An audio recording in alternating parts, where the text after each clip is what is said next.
Hello दोस्तों, welcome back once again to our channel. My name is Yash और आज हम पढ़ने वाले हैं chemical properties of carbon compounds के बारे में। ठीक है?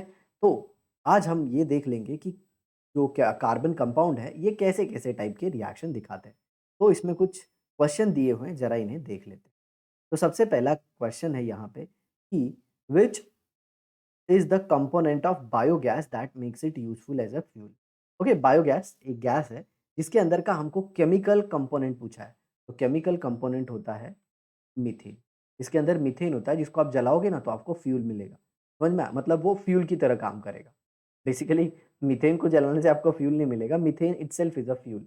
अब फ्यूल क्या होता है? ऐसी कोई भी चीज़ जिसको आप जलाओ तो आपको एनर्जी मिले, जैसे लकड़ी है, आपने उसको जला दिया, आपको एनर्जी मिलेगी। प्लास्टिक है, उसको जला दिया तो आपको एनर्जी मिलेगी, बट प्लास्टिक से पॉल्यूशन होता है, याद रखना। Which product is found by combustion of elemental carbon. Elemental carbon के कंबर्शन से क्या मिलता है? कार्बन मोनोऑक्साइड और कार्बन डाइऑक्साइड। अगर ऑक्सीजन सफिशिएंट है तब तो कार्बन डाइऑक्साइड बनेगा, और अगर ऑक्सीजन का अमाउंट कम है तब तो कार्बन मोनोऑक्साइड बनेगा।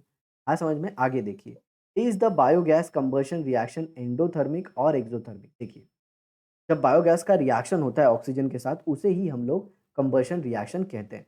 तो पूछ रहा है यहाँ पे कि वो एक्सोथर्मिक होगा या एंडोथर्मिक होगा, क्या उसमें हीट निकलेगी या फिर हीट एब्जॉर्ब होगी। तो याद रखना प्यारे बच्चों, उसमें हीट रिलीज होती है, तभी तो फ्यूल जलता है और एनर्जी प्रोड्यूस होती है। एक्सो मतलब बाहर, एंडो मतलब आने दो, अंदर अंदर। समझ में आया?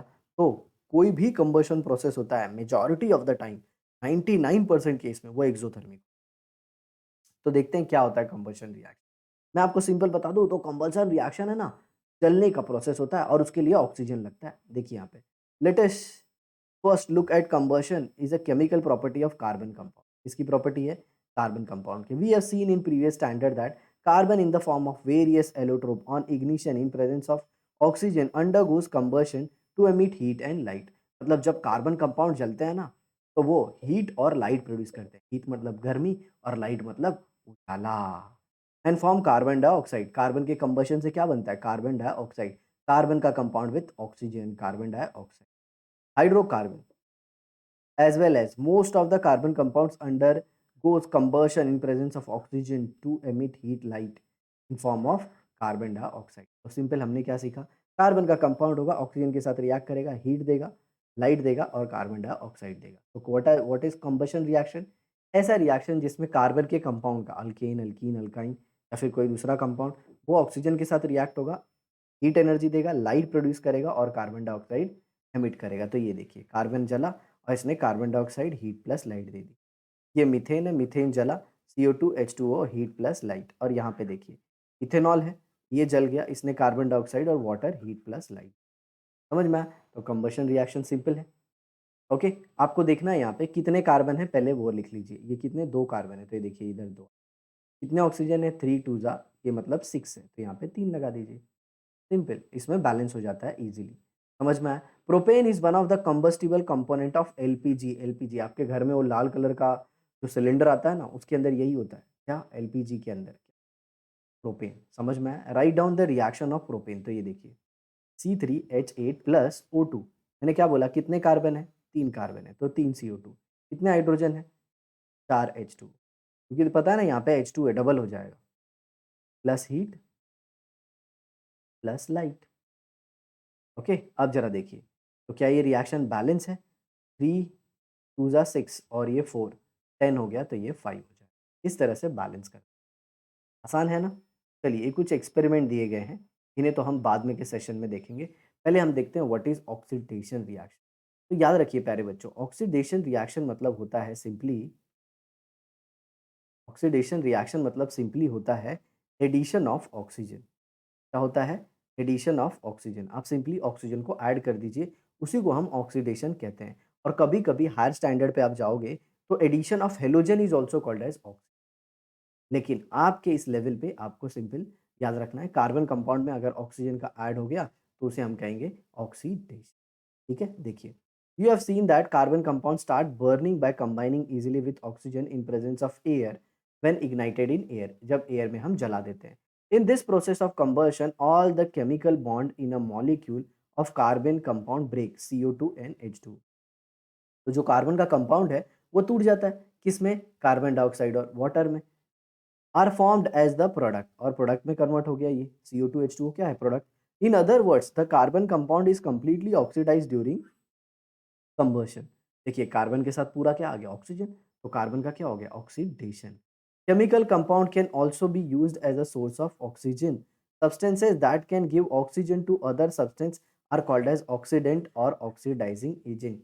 ऐसे सब्सटेंस जो ऑक्सीजन देते हैं उसे हम ऑक्सीडाइजिंग एजेंट कहते हैं। मतलब आप ऐसे कह सकते हो सोर्स ऑफ ऑक्सीजन या source of oxygen are called as oxidising agent. याद रखना ऑक्सीडेशन का मतलब रिमूवल ऑफ हाइड्रोजन भी होता है, ठीक है। तो वाटर ऑक्सीडाइजिंग एजेंट या फिर ऑक्सीडेंट जो ऑक्सीजन प्रोवाइड करते हैं। आपको एक सिंपल तरीका बताऊं उनको पहचानने का, उनके अंदर बहुत सारा ऑक्सीजन हो, जैसे KMnO4, जैसे K2Cr2O7, ये पोटाशियम पर मैंगनेट, पोटाशियम डाइक्रोमेट, तो पोटाशियम पर मैंगनेट KMnO4 होता है, पोटाशियम डाइक्रोमेट K2Cr2O7 होता है, K2Cr2O7, okay. An oxidizing agent affects certain functional group in present compound।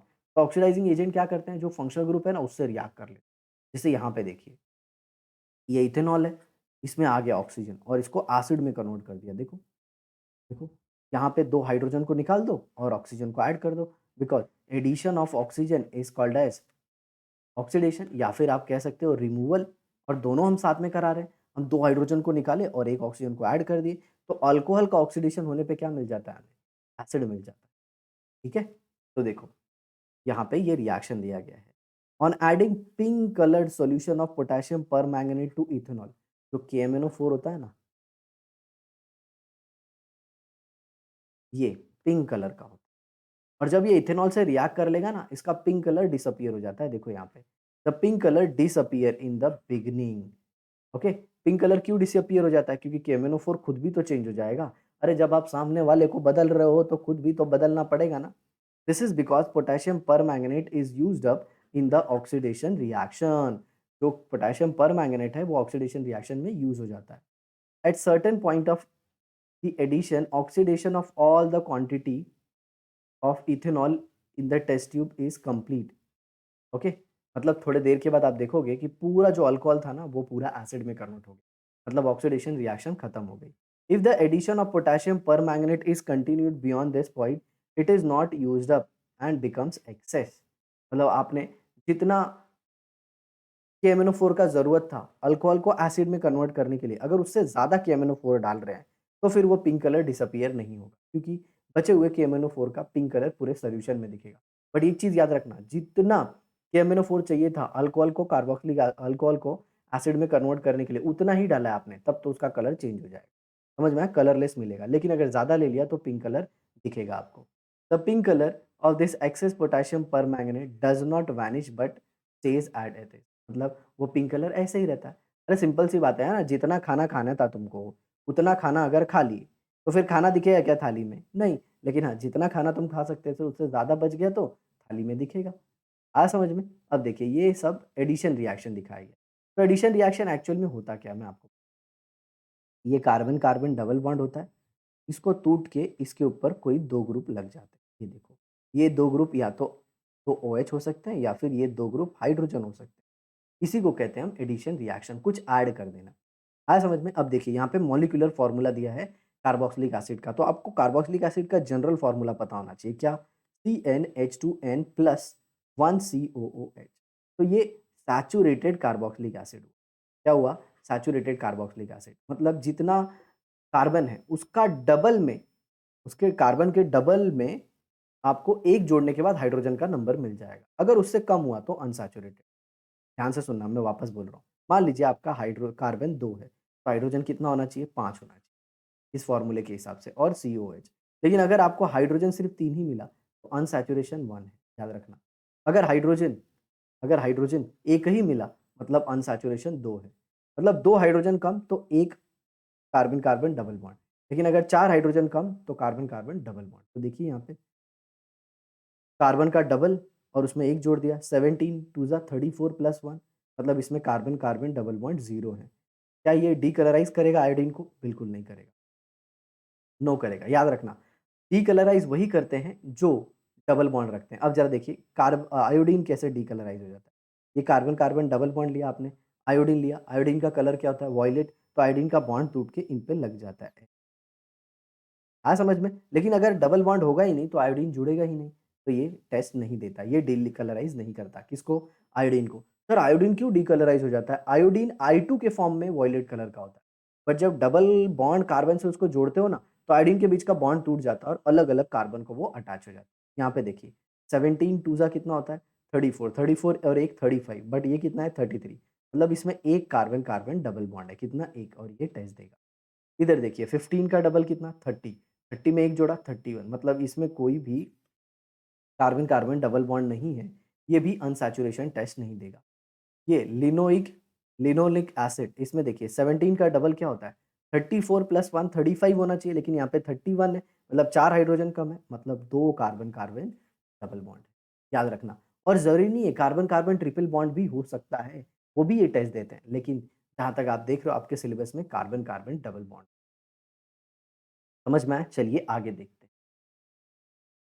समय भी देखना पड़ता है, कहीं ज़रूरत से ज़्यादा तेज़ तो नहीं पढ़ा दिए ना? या फिर ज़्यादा समय तक तो नहीं पढ़ा दिए ना? ये देखिए कार्बन-कार्बन डबल बॉन्ड है, अब आप हाइड्रोजन ले रहे हो। तो एक इधर हाइड्रोजन जोड़ दिए, एक इधर हाइड्रोजन। तो ये भी क्या है? ये भी क्या है? एडिशन रिएक्शन है। आपने हाइड्रोजन को ऐड कर दिया। तो सर ये प्लैटिनम और निकल क्यों लिया गया? ये हाइड्रोजन और हाइड्रोजन के बीच का बॉन्ड है ना, बहुत स्ट्रॉन्ग होता है, तो इसको तोड़ने के लिए अपन प्लैटिनम और निकल लेते हैं। और इसको ही अपन क्या बोलते हैं? कैटालिस्ट बोलते हैं। क्या बोलते हैं? कैटालिस्ट। सर अच्छे से लिखो ना। ओके ठीक है। तो क्या बोलते हैं? कैटालिस्ट। और ऐसा नहीं है, कार्बन-कार्बन ट्रिपल बॉन्ड को भी आप कार्बन-कार्बन सिंगल बॉन्ड में कन्वर्ट कर सकते हो। इसको भी अपन क्या बोलेंगे? Addition reaction. समझ में आ रहा है? तो अगर मल्टीपल बॉन्ड डबल या ट्रिपल सिंगल में कन्वर्ट हो रहा है, तो उसको अपन एडिशन रिएक्शन बोलेंगे। आगे देखिए सब्स्टिट्यूशन। क्या होता है सब्स्टिट्यूशन रिएक्शन? ये आपने अपनी लोअर क्लासेस में भी पढ़ा है। एक इसको हटाओ, एक किसी और को लाओ। तो यहाँ पे देखो कार्बन का एक हाइड्रोजन को हटाया, एक क्लोरीन ला दिया। ये समझ में आया? यहाँ देखिए, यहाँ पे ये देखिए, वापस एक, ये देखिए, वापस एक, ये देखिए, ये पूरा सब्स्टिट्यूशन रिएक्शन है। और ये कौन स किसका देख रहे हैं हम लोग? कार्बन कंपाउंड का। देखिए यहाँ पे, as the single bond CH-CC are very strong, the saturated hydrocarbon are not reactive. Carbon carbon single bond वाले जल्दी रिएक्ट नहीं करते। Therefore they remain inert in presence of most reagent. अब जो कार्बन-कार्बन सिंगल बॉन्ड वाले बहुत स्टेबल होते हैं, रिएक्ट ही नहीं करते। समझ में आया? रिएजेंट मतलब जो रिएक्ट करते हैं किसी और से। तो अगर कोई रिएजेंट कार्बन से लाए, तो कार्बन के पास लाए, तो कार्बन से रिएक्ट नहीं करता। आ गया समझ में? आगे देखिए। However, saturated hydrocarbon in presence of sunlight react rapidly with chlorine.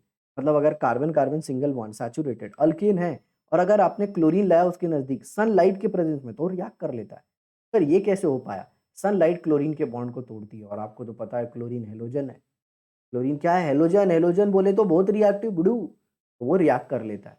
In this reaction chlorine atom replace one by one all the hydrogen atom in saturated hydrocarbon. The reaction in which the place of one type of atom or group in a reactant is taken by another atom or group is called as substitution reaction। एक ऐसा reaction जिसमें एक atom या पूरे group का जगह कोई दूसरा एटम या ग्रुप ले ले, तो उसे हम सब्स्टिट्यूशन कहते हैं। जैसे होता है ना बिल्डिंग्स में जनरली, आप देखते रहोगे जैसे वर्कर काम करते हैं, जैसे वॉचमैन है, वो काम करते हैं, एक डे शिफ्ट में आता है, तो फिर उसे सब्स्टिट्यूट करके कोई दूसरा आता है नाइट शिफ्ट। आ रहा है ना समझ में? अगर वो गाँव चले जाता है, तो उनकी जगह पे सब्स्टिट्यूशन आता है, ऐसे है। एक को हटा के दूसरे को लाना। तो ये देखिए ये रिएक्शन। आगे देखिए क्या बोला है। Still larger number of products are formed in chlorination reaction of higher homologue of alkane. मतलब ये तो फिर एक ही कार्बन का था, ज़्यादा नंबर ऑफ कार्बन बढ़ाओगे तो और ज़्यादा प्रोडक्ट मिलेंगे। In chlorination substitution reaction of propane, two isomeric product obtain, one chlorine atom containing one chlorine atom are obtained. Draw their structural formula and give their IUPAC name। तो ये देखिए ये ऐसे आ जाता है। CH3 CH2 CH2Cl, एक हो गया ये, और एक हो जाएगा CH3 CH CH3 Cl। तो इसको क्या बोलेंगे? इसको बोलेंगे 1 क्लोरोप्रोपेन। क्या बोलेंगे? 1 क्लोरोप्रोपेन। और ये क्या हो जाएगा? ये हो जाएगा 2 क्लोरोप्रोपेन। तो क्या बोलेंगे? 2 क्लोरोप्रोपेन। आ गया समझ में? तो इसको 2 क्लोरोप्रोपेन बोलेंगे।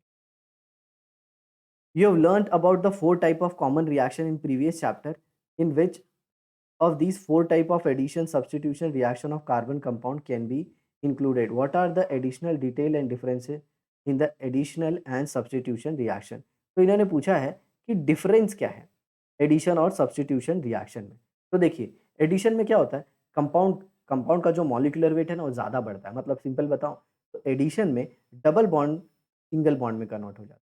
सब्स्टिट्यूशन में ऐसा कुछ नहीं होता, एक हटेगा दूसरा आएगा। आ रहा है समझ में? और एडिशन रिएक्शन में आपको कैटालिस्ट या फिर सनलाइट लेना पड़ता है। समझ में आ रहा है? सॉरी, एडिशन रिएक्शन में आपको कैटालिस्ट लेना पड़ता है, जबकि सब्स्टिट्यूशन रिएक्शन में आपको सनलाइट या फिर हीट लेना पड़ता है। आया समझ में? ओके। एडिशन रिएक्शन में सब कुछ ऐड होता है, मॉलिक्यूलर वेट बढ़ जाता है। यहाँ पे एक ऐड होता है और एक निकलता है। इसका आंसर आपको हमारे पीडीएफ में जो हमने अपने चैनल बिलियन एजुकेशन पे अपलोड करके रखा है, उसमें मिल जाएगा दोस्तों। तो ये था हमारा आज का सेशन। हम नेक्स्ट क्लास में आपसे मिलेंगे और डिस्कस करेंगे अपने नेक्स्ट कंसेप्ट को, that is ethanol and ethanoic acid को डिटेल में। तो दोस्तों इसी तरह हमसे जुड़े रहिए, अपने ज्ञान को बढ़ाइए और फिर सोसाइटी में कंट्रीब्यूट कीजिए। जब आप सोसाइटी में कंट्रीब्यूट करेंगे, समाज में लोगों को हेल्प करेंगे, आप अपने आप तरक्की कर जाएँगे। तो मिलते हैं आपसे दोस्तों नेक्स्ट एपिसोड में, तब तक के लिए बाय बाय।